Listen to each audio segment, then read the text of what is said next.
वंदे मातरम। सारी हदें पार हो चुकी हैं सनातनियों, सारी हदें पार हो चुकी हैं।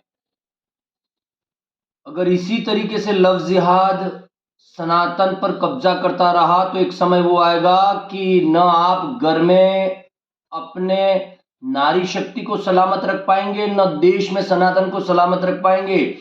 इन आतताइयों के द्वारा षड्यंत्र के तहत देश की बहन बेटियों को एक जाल में फंसाकर जो लव जिहाद का शिकार, और इस तरीके से साक्षी जैसी बेटी का आज अभी वर्तमान कल की घटना मुझे सुनकर मेरे रोंगटे खड़े हो गए।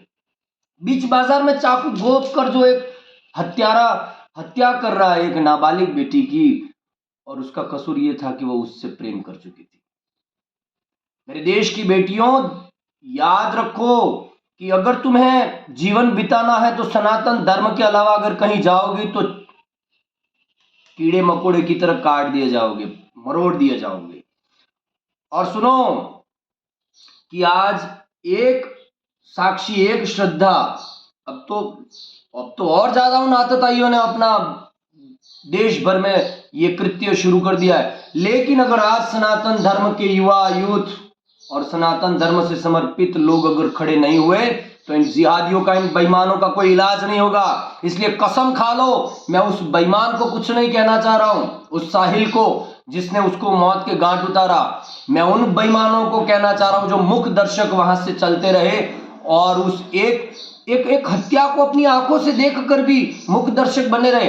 पहले तो उन बेईमानों को लटकाओ फांसी पर जो मुख दर्शक धर्म को हानि पहुंचते हुए देखते रहे, और दूसरा, अगर सरकार और कानून ना करे तो दे दो हमको, हम समाधान करेंगे उसका, और अगर नहीं दे सकते तो समाधान करो, वरना अब समय बहुत बुरा आने वाला है, ध्यान रखना आप सब लोग।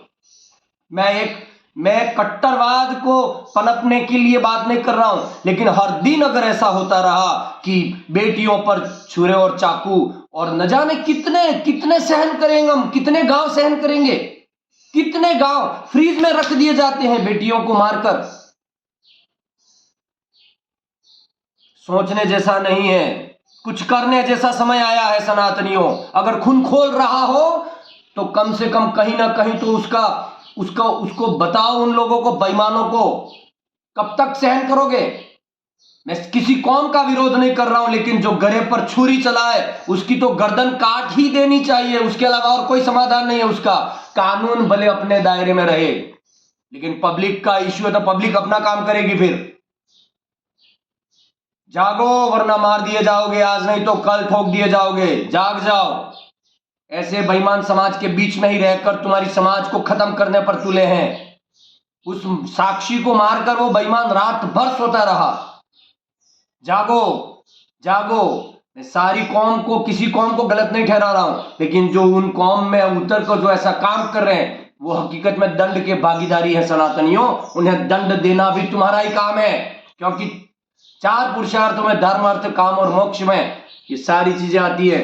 4 नीतियों में सारी चीजें आती हैं, शाम, दाम, दंड और भेद। दंड भी एक नीति है, अगर सरकार ना करे तो सनातनियों को करना पड़ेगा। जय हिंद, वंदे मातरम।